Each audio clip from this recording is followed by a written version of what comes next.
back to another video, and today's video is going to be pretty cool. But to start off, I got into something new for the Sport Trac end today, and I feel like doing an unboxing video for you guys. So what we've got is a package from Cafe Press.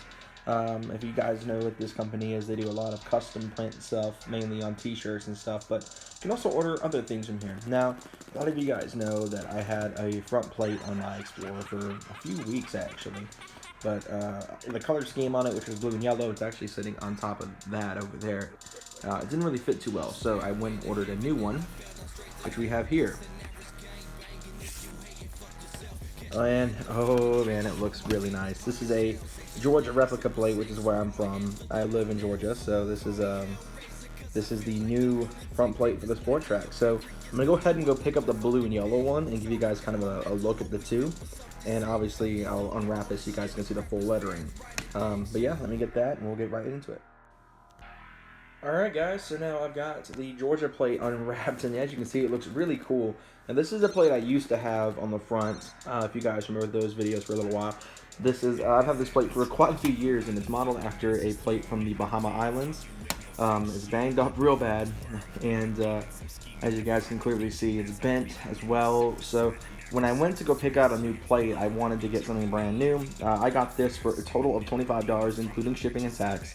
And it's absolutely marvelous, and it's aluminum as well, so it's very lightweight. Not much in it. It looks like it may have suffered a little bit of damage from the printing process, but it's not like this side's going to be seen anyway. All you're going to see is just the front with the text, and it's straight, as you guys can see, perfectly straight. But anyway, let's go outside and install this on the truck, and we'll get into the main topic of today's video. Alright guys, so this is the place where the front plate will sit. This is actually a pretty common mod for these trucks, especially for people who want to put vanity plates or just live in states where they require plates on the front.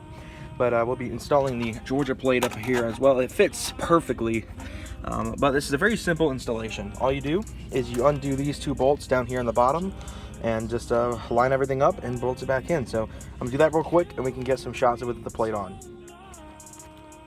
Alright guys, so the front plate's now on, and it's doing the same thing my Bahamas plate did, where it didn't exactly fit flush up top, but that's no big deal because it's pressed on there tight. It's not going to rattle very much, but it looks really good. So I'm going to stand a little bit away from the truck, and as you can see, it adds a little bit more of a pop to the front of the truck, and it's going to look even better once I do finally get it lowered, so the plate lives up to its actual name. But the reason I got it worded this way, it was one, because it is going to be lowered, and two, because it'll match my Instagram name, which is OneLow4.0. So if you haven't already, go follow me on Instagram there at OneLow4.0. And it kind of takes care of getting an Instagram sticker, but I'm still going to get one anyway, eventually when I get the Medusa sticker taken off the back. But anyway, let's get into today's main topic, which is, should you buy a 2001 or 2005 Sport Trac? Now, the inspiration for this video, and it's been covered on a few different cars, mainly the Mustangs, by Derek Barron Productions and Nate Ryder, who have both released videos on the 99 to 04 and the 05 to 09 models. But I'm going to be doing something a little bit different and covering the Sport Trac. Now, I apologize in advance for how dirty it is, because I managed to get bird bomb, apparently, throughout the day yesterday, so it's nasty, but I'm going to have to clean it eventually. But this is my 2003, in case you are new to the channel. This is a 2003 Sport Trac XLS, so it's the base trim essentially. There's nothing really cool about it besides all the aesthetics and the exhaust and all that stuff, which if you guys haven't already, go check out the videos I've done on those. I did a Project Explorer series where I put every single mod on this truck on there besides the cold air, which got its own video.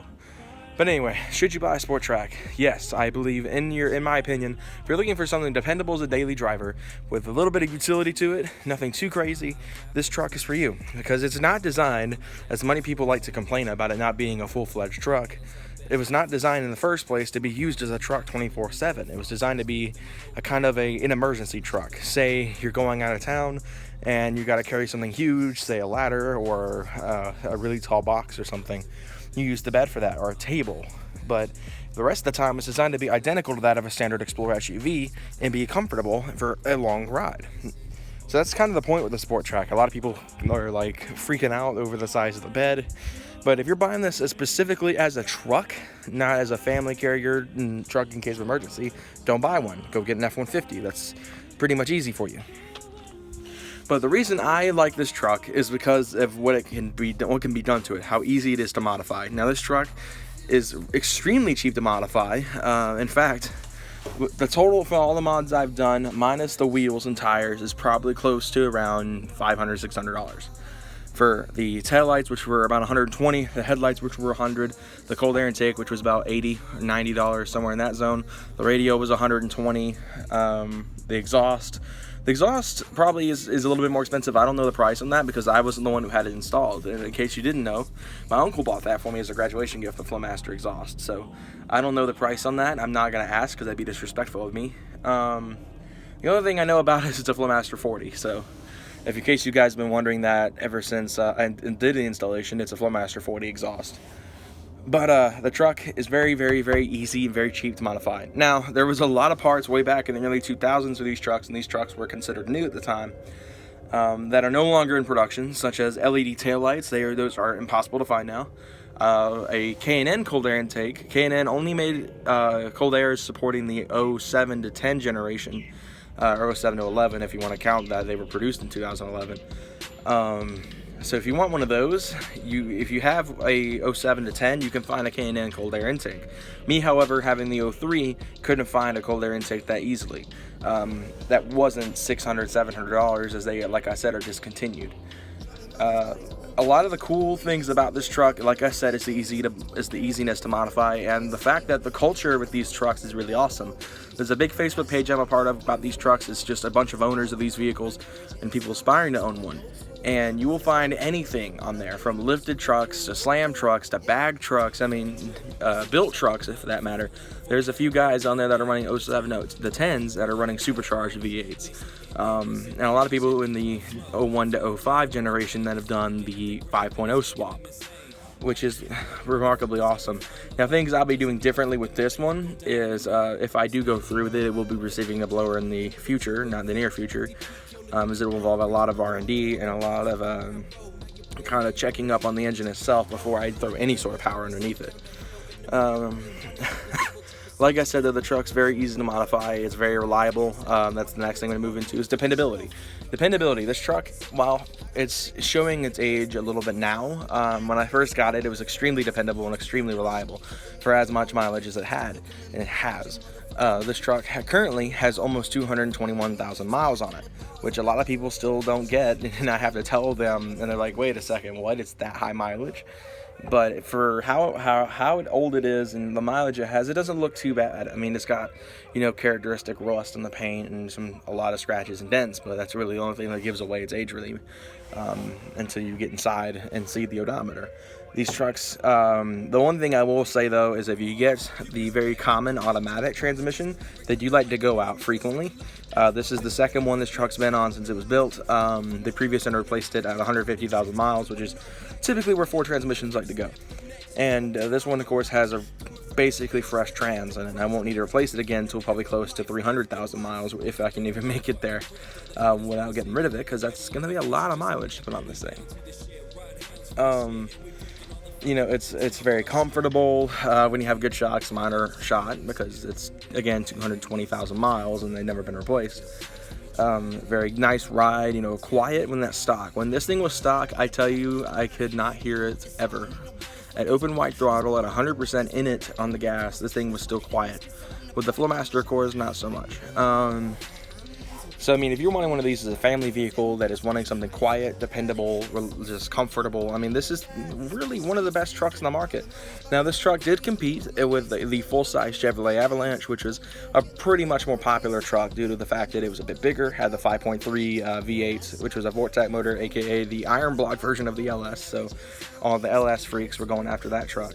The Honda Ridgeline, which was also very popular because it was the JDM version of this truck. This truck is what kickstarted that class, and everyone bought the Avalanche and the Ridgeline pretty much after that. This was the best selling in the class, though, in case you were wondering. The Avalanche was very popular as well, again, due to its aforementioned engine options. So honestly, when it comes down to these trucks, if you want something that has a bit more backing in the class, this one's the best one. Now we're going to talk about parts. Now this truck is part of Ford's little parts bin program they kind of did in the early 2000s. They parts bin so many different parts of these trucks, making it pretty easy actually to rebuild the truck in case something goes wrong. as the 4-liter V6 that's under the hood of all 01 to 05s is completely transferable between it and the Ranger. Now, I would say the Mustang is kind of in the same group, but the Mustang had a different sized engine bay, meaning that if you went and installed, say, a Mustang cold air intake, there's a 99.9% chance it won't fit in this truck. Prove me wrong, guys. If any of you have installed a Roush intake, I want to know about it, because I was interested in it at one point. Now, the next thing that makes it kind of interesting to fix is, say you have an interior problem. Ford did a horrible job with these interiors, so it's not very common to see them break. So you can get the same exact interior from any sort of Ranger or older 98 to 02 Explorers, I believe, and the of course Explorer Sports in the same time period, the 2-door Explorers, and you can get the same dash configuration and doors, front doors at least, of those vehicles and transfer them in. Pretty easy stuff, not that bad. Finally, the last part spin piece we want to talk about is the tailgate, which I'm going to apologize in advance because mine is in rough shape. The tailgate here, which is identical to that used in the F-150 flare side and the F-150 Lightning. So if you ever find yourself in need of a tailgate, it's pretty easy. Just go pick one off of one of those vehicles and have it painted. So that's really all I can say about all that, is that it is dependable. It's got nice features. I mean, the back power window is one of my favorite features on the truck. And it's also equipped with lots of bin parts, making it easy to fix in case something fails.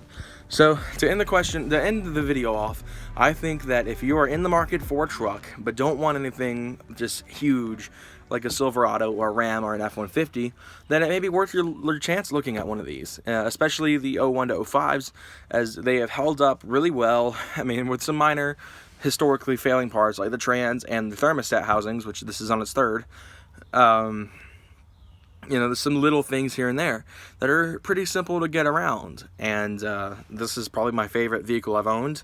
They actually, in case you guys have been wondering this entire time and you're new to the channel, the red car on the other side of this Explorer is actually my old car that I drove around for a little while, and my dad currently retook possession of it after I got this. So that's kind of the story with that.